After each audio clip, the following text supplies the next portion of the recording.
దేవతలు ఎంతమంది మనకి, భగవంతుడు ఎంతమంది? ఒక్కడే భగవంతుడు, దేవతలు 30. దేవుడు ఒక్కడే భగవంతుడు, దేవతలు 30. ఇప్పుడు అందరూ ఏం చేస్తున్నారు? దేవతలు శ్రాద్ధం చేస్తున్నారు. ఇక్కడ కొంతమంది శిష్యులు గురువు గారికి వచ్చారు. ఆ గురువు గారు రాఘవేంద్ర స్వామికి వచ్చారు.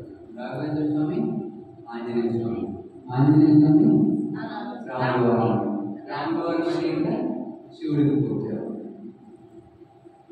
ఇక్కడ కూడా కొంతమంది శిష్యులు గురువు గారిని పూజ చేస్తున్నారు. గురువు గారేమో గణేశుడిని ఆరాధిస్తున్నారు, గణేశుడేమో గౌరీ శంకరులను ఆరాధిస్తున్నారు.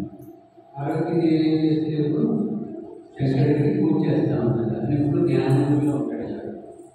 అప్పుడు పార్వతీదేవి అడుగుతుందన్నమాట, స్వామి నేను నిత్యం మిమ్మల్ని పూజ చేస్తున్నాను కదా, మరి మీరు ఎవరిని ధ్యానం చేస్తున్నారు అని అడుగుతుంది.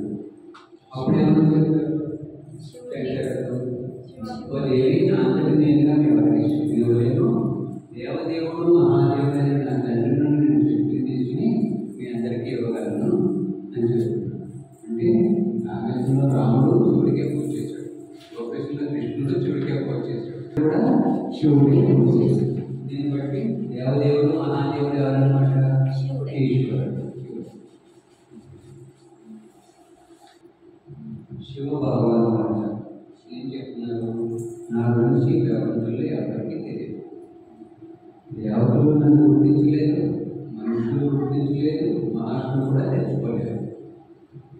ఎందుకంటే నేను దేవతలకు దేవుణ్ణి, మహర్షులకి కూడా అదే ఉన్నాను.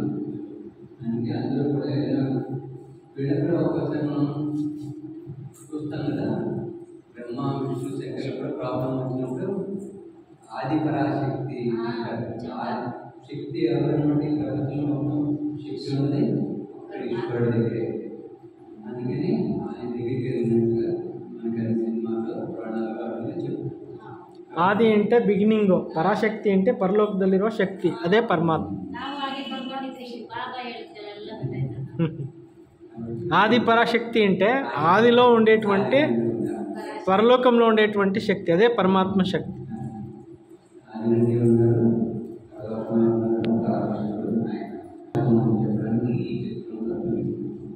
నైనం చిందంతి శస్త్రాణి నైనం దహతి పావకః న చైనం క్లేదయతి వ్యాపో న శోషయతి మారుతః. ఆత్మ చావులేదు, ఆత్మ వినాశం. అది శస్త్రంతో ఛేదింపబడతారు, అగ్నితో దహింపబడతారు, వాయువుతో కలపలేరు, నీటితో గడపబడతారు. కానీ అదే మనిషి శరీరం నీటితోటి కప్పడం చేసుకోగలుగుతారు. అలాగే శస్త్రంతో ఆత్మహత్య కూడా చేసుకుంటారు. ఆత్మహత్య మహాపాపం అని చెప్తారు. అయితే ఆత్మ చావలేదు, శరీరాన్ని కట్ చేస్తాను అంతే. అంటే శరీరం చంపబడలను, ఆత్మ చంపబడటం లేదు అనేది ప్రూవ్ చేస్తారు. ఆయన కూడా తగ్గిపోవడం, ఆత్మ తగ్గిపోవడం. ఎందుకని ఆత్మ చిన్న జ్యోతిని తెలుసుకోవడం.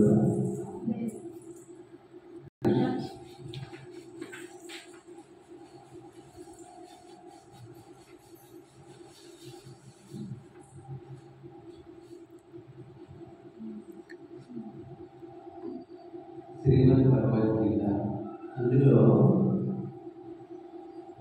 కురుక్షేత్రం అక్కడ యుద్ధం జరిగినట్టుగా తెలుస్తుంది. మనం చదువుకున్నాం, విన్నాం. యుద్ధం ఎప్పుడు జరుగుతుందమ్మా? ఒకళ్ళంటే ఒకళ్ళకి పడలేదు. ఇక్కడ కూడా పొలాల దగ్గర, గట్ల దగ్గర, నీళ్ళ స్థలాల దగ్గర కొంతమంది గొడవలు పడుతూ ఉంటారు కదా, తండ్రికి నాన్న కోసం అందరూ. అప్పుడు ఒక అతను వద్దులే, కోర్టులో గొడవలు పోలీస్ స్టేషన్లో కేసులేందుకు, నేను ఒప్పుకుంటాను, అవి వెనకాలంతా తీసుకోను, నేను ముందుదాంతా చుట్టూ చెందాలని తమ్ముడు ఒప్పుకున్నాడు అనుకోండి. మంచిదేనా కాదా? మంచిదేనా? అలాగా ఇక్కడ కూడా కౌరవులు పాండవుల విషయం దగ్గరికి వచ్చినప్పుడు ఎదుర్కొన్న తండ్రుల్ని, తాతల్ని, తర్వాత బంధువుల్ని, గురువుల్ని అందరినీ చూసి ఏం చెప్తాడు అతను? నా కాంక్షే విజయం కృష్ణ, వద్దు, నాకు జీవనొద్దు, వేరే స్వర్గం వద్దు. నేను వీళ్ళందరినీ చంపి నేను బాగుపడేది ఏముంది, నేను పొందేది అదేమొద్దు అనేసి నేను విశ్వమెందుకునైనా బతుకుతానని చెప్పాడు అర్జునుడు. మరి అది మంచి మాటే కదా. యుద్ధం వద్దంటే ఎంతమందికి మిగిలిపోతారు, ఎంతో మంది ప్రాణాలు నిలబడతాయి. అప్పుడేమన్నా చెప్పాడంటే భగవంతుడు ఎక్కడైనా 18 అధ్యాయంలో ఏ ఒక్క శ్లోకం ఉన్నా నువ్వు వాళ్ళ మీద వాడిని ఏడు వాడిని ఆమె చంపేయడం చంపని ఎక్కడైనా చెప్పారు? ఎక్కడ ఏం చెప్పారైనా నీలో ఉన్నటువంటి ఈ కామ క్రోధ లోపం అహంకారాలు ఏవైతే ఉన్నాయో వీటిపైన విజయం పొందాలన్నాడు. శత్రువులు ఇవే మన శత్రువులు అంతరంగంగా ఉన్నాయి, లోపల ఉన్నాయి. బాహ్య శత్రువులు ఏదో మనం అవుతున్నాడంటే గుర్తుపట్టచ్చు, వాడిని బయటికి వెళ్ళేయచ్చు. కానీ ఆంతరిక శత్రువులు అంటారు. ఎవరంటే మీ ఇంట్లోకి పాములు రాణిస్తారా, దొంగలు రాణిస్తారా? పామేమో దాంతో పోల్చి చెప్తున్నాడు భగవంతుడు, క్రోధాన్ని దొంగతో పోల్చాడు. కాబట్టి ఇలాంటి దాని మిత్రులుగా చాలా మంది ఉన్నారు. వీళ్ళందరూ వస్తే మనిషి పతనమైపోయాడు. అందుకని ఈ వికారాలపైన విజయం పొందుకొని హింసతో మనలోనే ఉన్న రాక్షస గుణాలు, అవగుణాలు, దుర్గుణాల పైన మనం విజయం పొందాలి.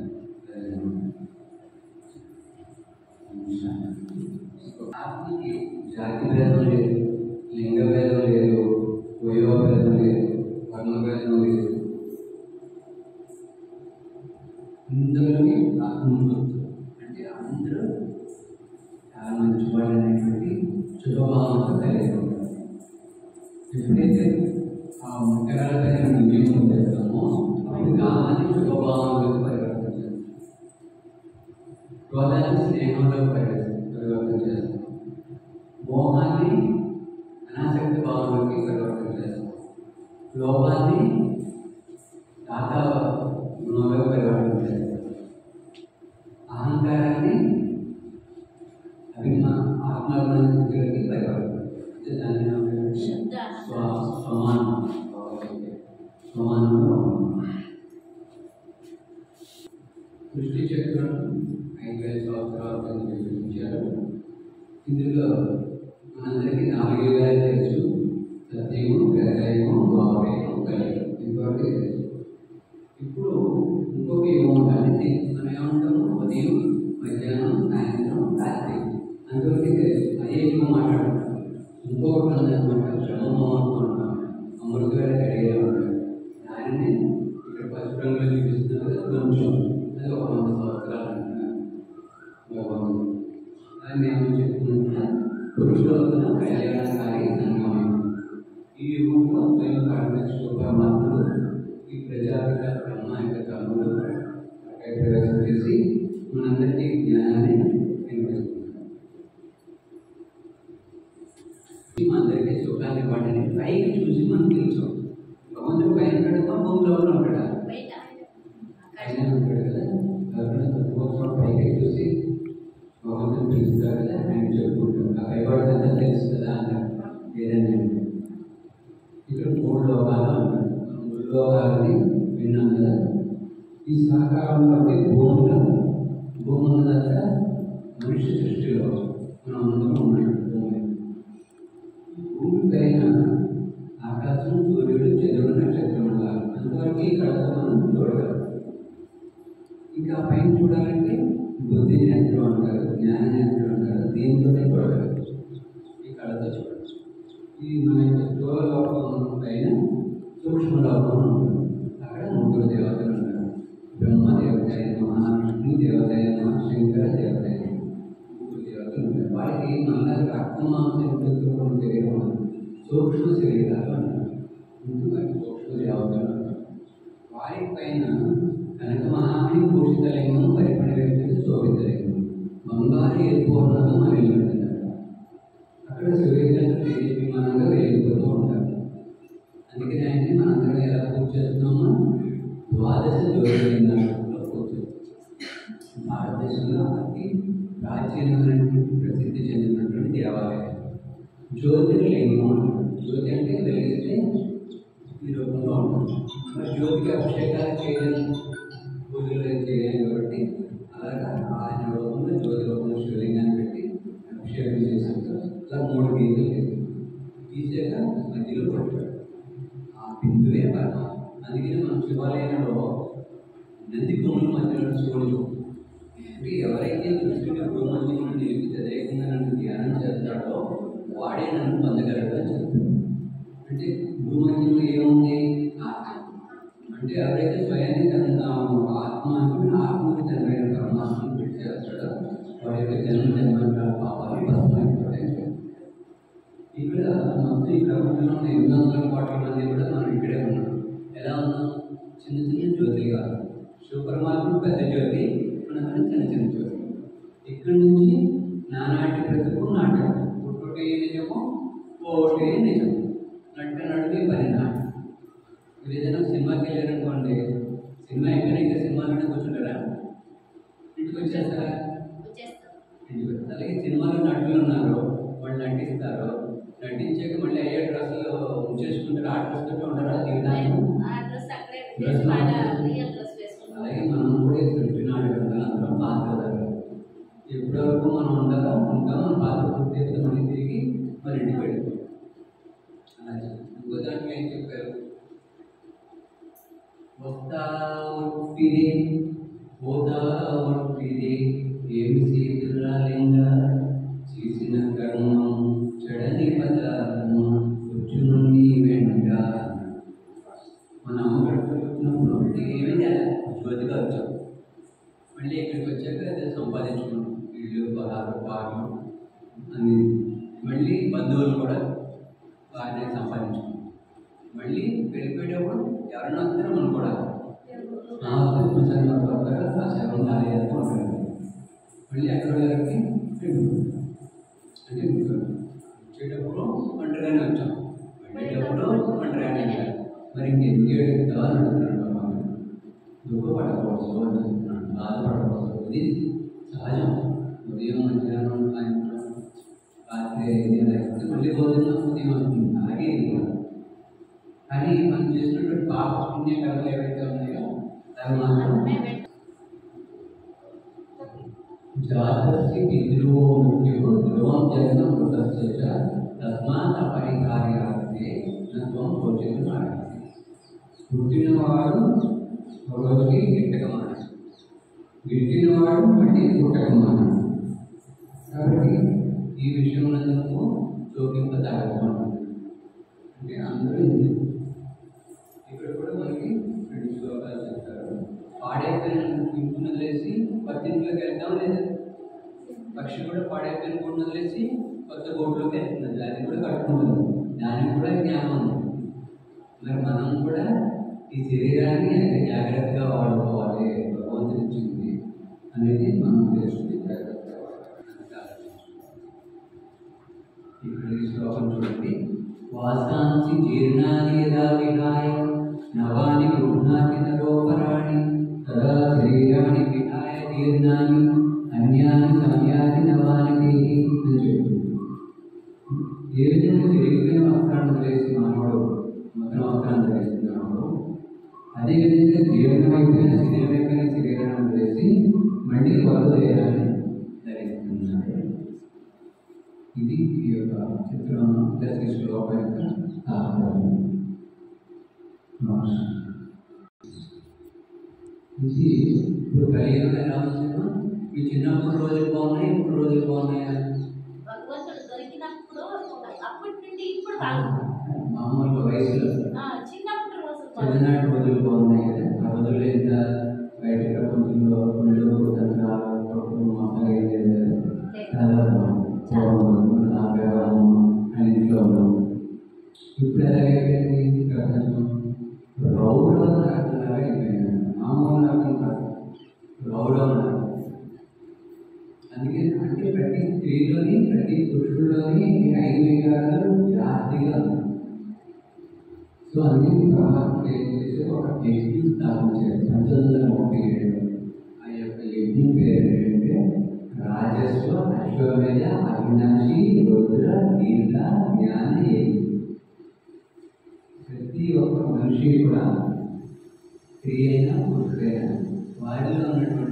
ఈ కామ క్రోధ లోభ అహంకారాలని ఈశ్వరుడికి స్వాహ చేసేది. ఆయన రచించినటువంటి జీవులు ఎవరైతే ఇలా స్వాహ చేసేసి తర్వాత పరమాత్మని తెలుసుకుని యథార్థంగా నా తండ్రి చైతన్య స్వరూపాన్ని తెలుసుకుని ఆయన ధ్యానం చేస్తూ ఉంటారు.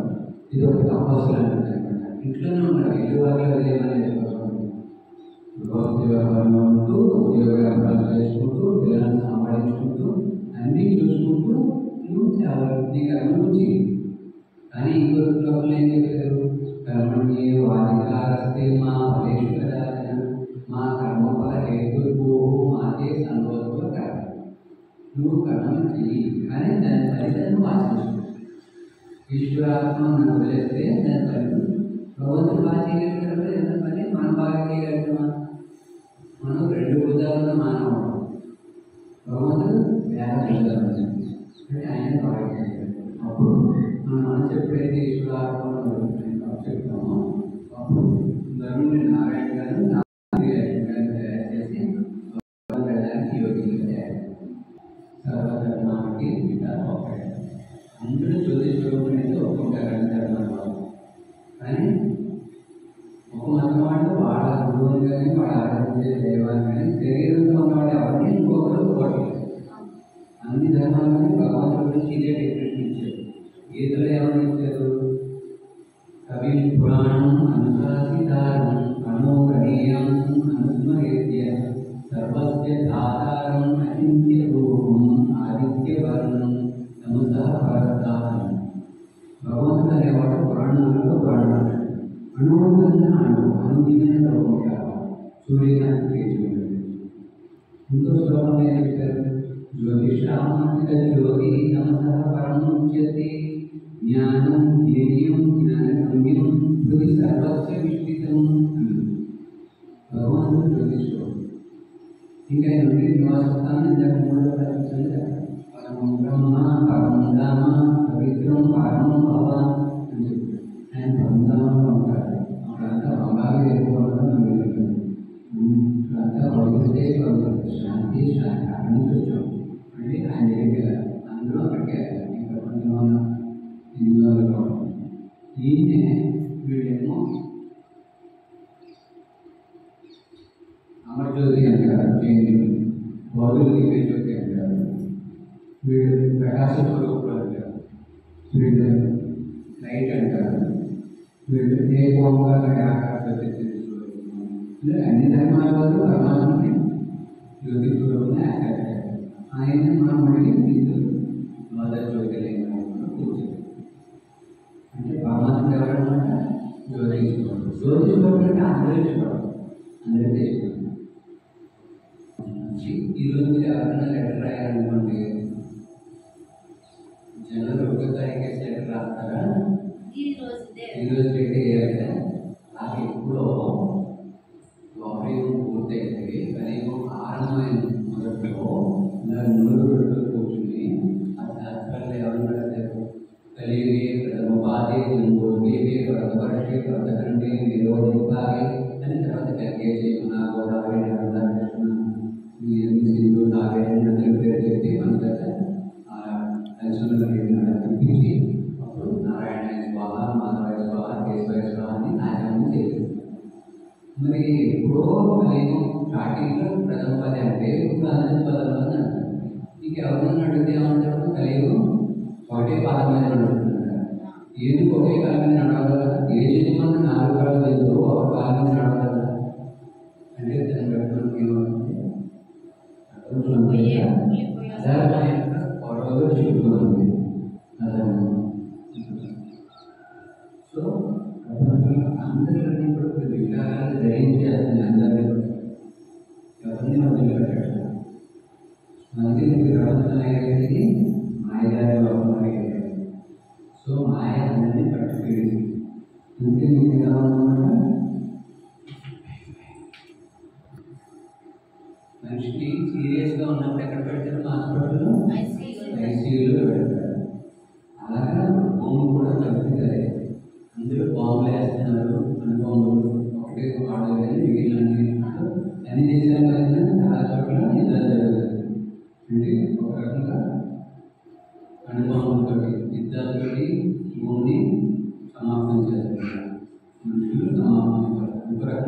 గురించి వివరించారు.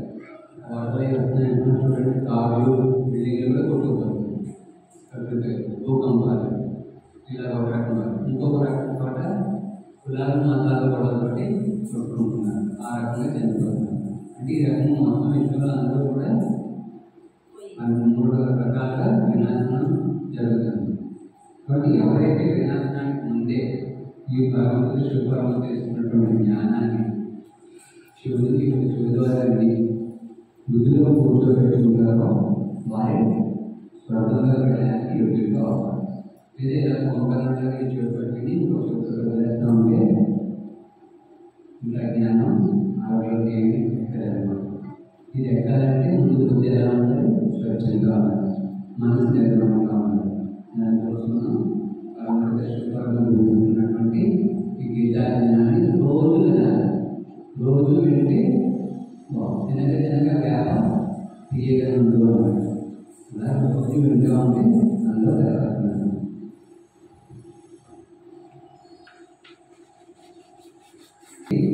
కష్టాలు బాధలు దుఃఖాలు ఏమి మాట్లాడారు కదా, ఎందుకు వస్తున్నాయి? శక్తులు లేవు కాబట్టి.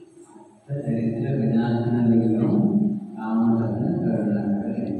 మానవుడి కష్ట దరిద్రాలు పడడానికి కారణం ఏంటో ఒక చెడు దృష్టి, చెడు ఆలోచన, చెడు కారణం, నీచి కారణం అది చేయడం వల్ల ఏర్పడతాయి. అది గౌరవం కూడా పట్టకపోవచ్చు, అనారోగ్య గౌరవంలో పట్టవచ్చు. అవి రెండు ఉన్నా కూడా ఎక్కడ ఏమో భయం 3 ఆలోచన పరంగా కూడా వీక్ అయిపోతారు.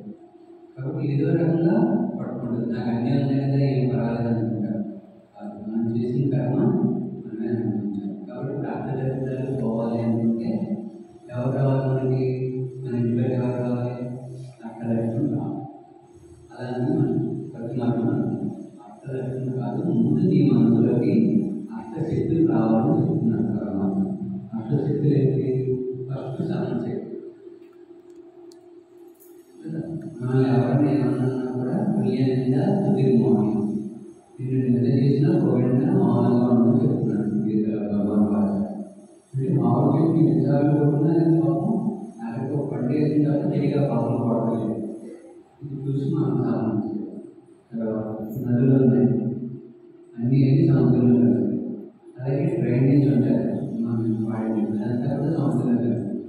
కానీ సముద్రం ఏం చేస్తుంది? మంచిని తీసుకుంటుంది, చెడుని బయటికి పెట్టారు.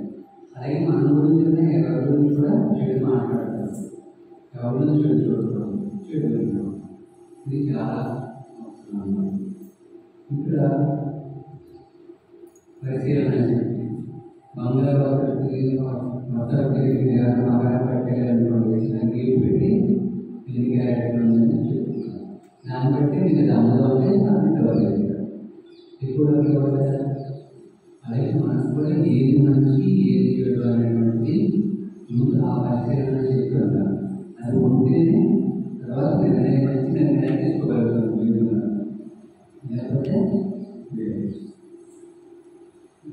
ఎదుర్కొనే శక్తి. జీవితంలో ఎంత పెద్ద సమస్య వచ్చినా కూడా ఎదుర్కోవాలంటే ఎలా ఎదుర్కోగలుగుతాం? మనం అప్పుడు ఎదుర్కోగలము, మనం అప్పుడు దాంట్లో నిజం పొందగలుగుతాం లేదు. భగవంతుడి శక్తి తీసుకోవాలి, భగవంతుడి ఎప్పుడు గొడవలు ఉంచుకోవాలి. ఎవరెవరు ఉంటున్నారు అలాగే కొత్త మార్గంలో, కొత్త సలహాలు, కొత్త మార్గం చిన్న పిల్లలే. కానీ అంటే నాకు ఒక భగవంతుడు తప్ప నీకెవరూ లేదు అని దృఢ సంకల్పంతో ఉన్నారు. కాబట్టి వాళ్ళ నమ్మకాన్ని నిజం చేసేది పరమాత్మ. కాబట్టి అన్నింటికి ఎదుర్కొనే శక్తి కావాలి. తర్వాత సజీవ శక్తి. ఎవరైనా మంచి పని చేస్తుంటే తప్పకుండా మనం కూడా చిటికి సహాయం చేయాలి. గోవర్ధన మనం చూపించాలి. అందరికీ మనం ఆపదలో ఆదుకోవాలి, కష్టాల్లో కూడా తోడుగా ఉండాలి. అందరికీ మనం చేస్తూ వెళ్ళాలి. అవసరమైతే ఆ కర్మేంద్రియాన్ని బయటకు తీసుకుంది, వెళ్ళి తన కావాల్సిన ఆహారం చేసి మళ్ళీ కర్మేంద్రియాన్ని లోపలికి చేస్తుంది. అప్పుడు ఇలాంటి బాబు తెలియక రాయాలంటే దానికి పైన ఏముంటుంది? అవిధకి పెరుగుకుంటారు. అంతే దానికి అలాగే మనం కూడా మనం శరీరంలో ఉన్నటువంటి ఇంద్రియాలని చాలా జాగ్రత్తగా అందులో అన్నిటికన్నా ఏదేది కళ్ళు 6 అడుగుల మనిషిని 3 అంగుళాల నాలుక మంచివాళ్ళని సొసైటీలో డిసైడ్ చేస్తుంది, అది చెడ్డవాళ్ళని డిసైడ్ చేస్తుంది. లోపల మంచిది అయితే స్కూల్ మంచిది. అందుకే మనం మెయిన్ కళ్యాణ్ గారు ఇద్దరు చెడదాకా ఉపయోగించుకోవాలి. కారణంగా పరచన ప్రదర్శన నిష్పత్తాన్ని స్వాచింతన ఉన్నతికి చూడాలి. మన గురించి ఆలోచించాలి. ఇది పరమాత్మ ఇంకా పవర్ఫుల్ యుద్ధంలో సైనికులు ఉన్నటువంటి సెలవులు ఇంటికి వచ్చినా అక్కడ వెంటనే ఫోన్లో వస్తుంది. భోజనం చేయడం జరిగిందైనా సరే అది రూపాయలేసి ఎప్పుడు రెడీ ఉంటుంది కేసు దాన్ని బట్టి మళ్ళీ వెళ్ళిపోవాల్సిందే. పక్కన కమాండర్ చీఫ్ ఉంటారు, వాళ్ళ దగ్గర నుండి ఆర్డర్ వచ్చిందంటే వెళ్ళిపోవాల్సిందే. వచ్చిన సెలవులో ఉన్నదా ఇంట్లో ఉన్నమాట వీలేదు. అలాగే మనం కూడా ఎప్పుడైనా వెళ్ళిపోవచ్చు. ఎవరు రెడీగా ఉన్నారు? మనం మృత్యు ఎప్పుడో మనం చెప్పగలమా? చెప్పలేము. కాబట్టి మనం కూడా పుణ్యాన్ని మాట్లాడుకుని రెడీగా ఉన్నాం.